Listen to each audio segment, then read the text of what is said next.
Então, nós temos o seguinte, ali já temos já um sistema de coordenadas, é o sistema de pixel, que aqui seria como se fosse uma imagem da esquerda, imagem da direita, e o sistema de coordenadas é, então, tomado aqui no canto superior esquerdo das imagens, e um conjunto de pixels aqui, como se fosse daquela posição, daqueles pontos de Gruber que eu falei a vocês lá na orientação analógica.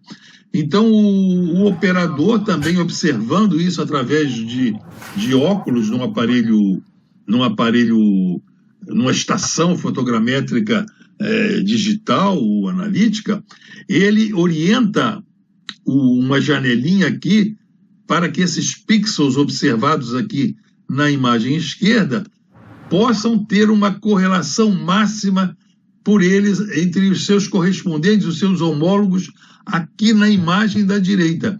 Isso é feito computacionalmente. O software é que procura uma situação de correlação máxima entre essas imagens, esses pixels que aparecem nessas janelas de busca, para que processar, então, como se estivesse processando o cruzamento daqueles raios homólogos. Só que aqui é em relação a coordenadas, aqueles pontos, imagens homólogos, né, vistos de pontos de vista diferentes.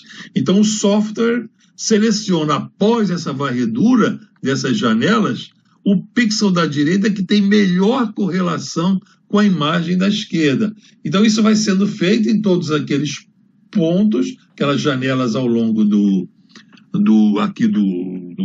modelo, né, das imagens digital, de tal maneira que possa se fazer essa orientação relativa. E os aparelhos usados são esses aqui, né, uma estação fotogramétrica digital e o restituidor analítico aqui e a estação fotogramétrica aqui. Aqui, assim, são aqueles óculos, pode ser polaroid ou pode ser anaglífico, para que as imagens digitais colocadas na estação fotogramétrica digital possam ser vistas pelo operador em 3 dimensões, e o software vai agindo para que essa correlação máxima vá se procedendo, e o operador, então, ao final dela, vê o modelo óptico tridimensional. É um processo semelhante ao da fotogrametria analógica. É que provavelmente nenhum de vocês operou um aparelho analógico, eu que operei, então é só fazer uma transferência de aprendizagem, é só ver como as coisas evoluíram, mas os princípios são sempre os mesmos, só mudam a forma com que a tecnologia vai resolver esse mesmo problema. Está aqui o crédito dessa tela, que é para o professor Nunes, da UERJ, que eu já citei em outras imagens. Na fotogrametria analógica e digital, vamos ver a orientação exterior absoluta. No caso, assim, por exemplo, da analógica. Após a orientação exterior relativa, os feixes perspectivos são colocados na mesma situação em relação ao terreno fotografado ou imagiado nos instantes da tomada da foto. Então, eles estão um em relação ao outro na mesma situação, mas não em termos absolutos, um em relação ao outro. Agora, ao final, no caso da analógica, por exemplo, na analítica também, na digital, o modelo estereoscópico está em escala e nivelado em relação ao referencial do terreno. Isso é ao final da orientação absoluta. Então, na orientação absoluta, aquela maquete, aquele modelo óptico, com auxílio daqueles pontos de coordenadas determinadas no terreno, lá na analógica, marcados naquela folha de restituição, vai se forçar, movimentando-se os projetores, aqui as imagens do objeto, lá do ponto imagiado, coincida com a plotagem daqueles pontos que estão colocados em escala ali naquela folha de restituição. Com isso, aquele modelo óptico está orientado, está nivelado, tudo direitinho. Para nivelar ele, precisa-se de 3 pontos para formar um plano, para que aquele plano tenha a mesma atitude do plano no terreno formado por aqueles 3 pontos. Então, resumindo, vamos já dar mais uma passada. Então, na orientação, ela se divide em interior e exterior. Na orientação interior, os 2 feixes perspectivos têm 12 graus de liberdade. Isso implica em 12 incógnitas.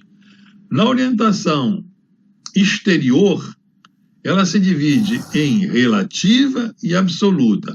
A orientação relativa elimina 5 incógnitas. Então, restam 7, porque tínhamos 12.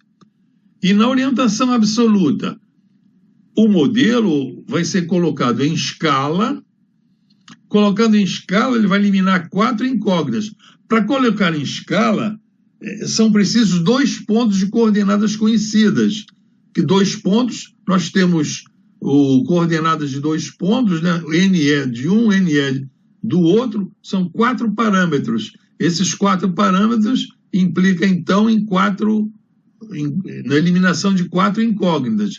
Dessas 7, eliminando 4, restam 3. Essas 3 vão ser eliminadas ao se nivelar um modelo estereoscópico.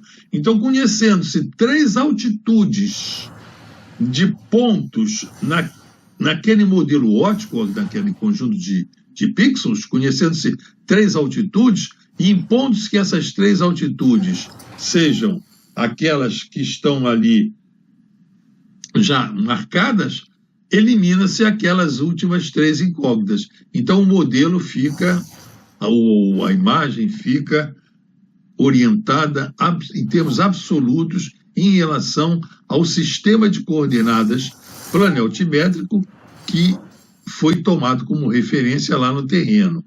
Aqui, então, para visualizar melhor, nós estamos aqui, aquele modelo, depois de feita a orientação relativa, e nós temos aqui esses pontos aqui. Esses 2 pontos em vermelho são os pontos plano-altimétricos. Temos, então, as coordenadas N1, E1, também botei H1. Eles poderiam ter só coordenadas planimétricas e depois eu teria que ter 3 pontos altimétricos. Mas eu aproveitei, e nós fazíamos isso na prática, que os pontos planimétricos já tivessem também altitude. Então já tínhamos aqui 2 pontos também com altitude para formar um modelo a ser nivelado. Então, com essas coordenadas NE, nós tínhamos, então, o azimuth dessa direção e esses pontos estavam marcados nesse plano, nessa quadrícula, nessas quadrículas aqui no manual de restituição. O modelo, então, era obrigado a ficar orientado da mesma forma que o terreno estava lá em relação ao referencial do terreno. E com os 3 pontos altimétricos, seriam esses 2 planimétricos, plano-altimétricos e mais esse só com a cota conhecida, nós teremos aqui um plano formado. Então, lá no terreno, esses 3 pontos formam, em relação ao geóide, né, um plano. E esse plano no terreno tem uma determinada altitude. Então, aqui no modelo estereoscópico, através dessa mesinha traçadora, nós íamos já impondo que as cotas desses pontos ficassem com a altitude que lá no terreno os pontos estavam em relação ao geóide. Com isso, então, a atitude desse plano aqui no modelo estereoscópico ficava com a mesma atitude que aquele plano lá no terreno estava. Então, isso é um resuminho das orientações interior, exterior, relativa e absoluta.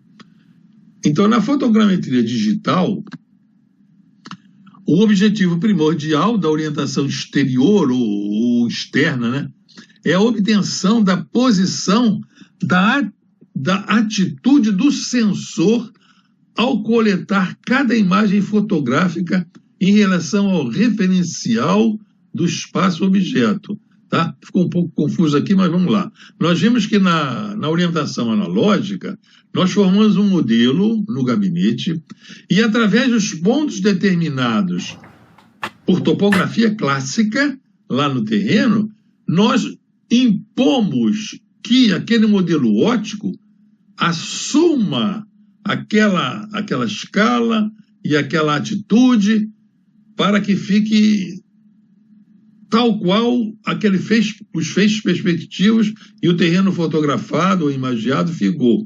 Aqui na digital já vai se fazer o seguinte, vai se determinar no instante da tomada da imagem ou da foto, que aquelas rotações do avião, aquela atitude do sensor, seja capturada por coordenadas através do GPS, tal que as rotações e as translações já ficam determinadas ali no instante da tomada da foto.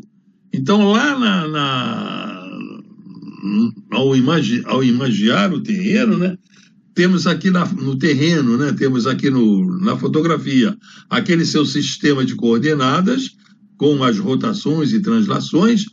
Aqui, assim, uma imposição física que cada eixo do feixe perspectivo que vai levar cada um deles à imagem no instante da tomada lá da foto pelo sensor, ele é obrigado a manter essa colinearidade em termos matemáticos. Na aerofotogrametria analógica, essa colinearidade é imposta mecanicamente ali no aparelho, opticamente nos aparelhos. Já na digital e também na analítica, isso é feito matematicamente, se impõe isso através das equações. Então, o sensor colocado lá em órbita, ou colocado no avião, através de pontos que são identificados naquelas imagens, né? Então, identificados por pixels lá nas imagens digitais. Então, no instante em que a imagem é tomada, a atitude do sensor aqui no avião, né? Aquelas translações e rotações ao longo daqueles 3 eixos, isso é tudo capturado pelo sistema GPS, e esse sensor, a posição espacial dele fica então determinada. Não é preciso depois, como na analógica, através dos pontos do terreno, ir determinar esse modelo. Isso é feito no instante da tomada, o sensor tem sua atitude determinada. Essa é a diferença fundamental entre a fotogrametria digital e aquela analógica ou analítica. Então, conclusão. Pode-se dizer que uma imagem está orientada exteriormente se são conhecidos seus 6 parâmetros de orientação exterior. As coordenadas no espaço-objeto, elas são determinadas lá pelo sistema GPS, no centro de perspectiva, né? E aqueles ângulos de rotação da atitude do sensor, o φ, o ômega e o kappa. Esse método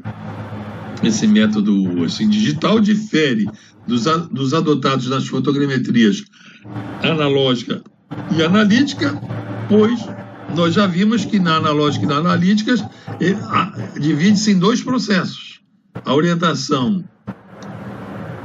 relativa e a orientação absoluta, né? Então temos aqui temos aqui o avião, uns parâmetros de altitude aqui determinados, eles foram todos determinados lá no GPS, né? Então, sabendo-se todos esses ângulos que determinam a atitude espacial daquele feixe perspectivo, né? Através dessas matrizes de rotação, nós podemos fazer o produto entre elas e, então, conhecendo essa matriz de rotação, os pontos identificados nas imagens e depois vão ser os pontos identificados assim nas imagens e lá no terreno, né, eles são sinalizados, eles produzem essa orientação absoluta E por meio dessa orientação absoluta pronta, o software lê, né, pode-se ler, o operador lê, forma modelos digitais de terreno, lá varrendo aquele modelo digital, e vai se formando então as restituições, o modelo digital do terreno, tudo direitinho, e economizou-se assim muito apoio terrestre. Bom, espero, senhor, que eu tenha, nesse resumo, assim, um pouco corrido, mostrado como se processam essa teoria das orientações e a evolução dela, desde a analógica até aqui a analítica. Terminamos assim, espero que tenham gostado. Obrigado por terem assistido essa aula. Deem like, compartilhem com seus colegas, outros estudantes, engenheiros, topógrafos, hidrógrafos,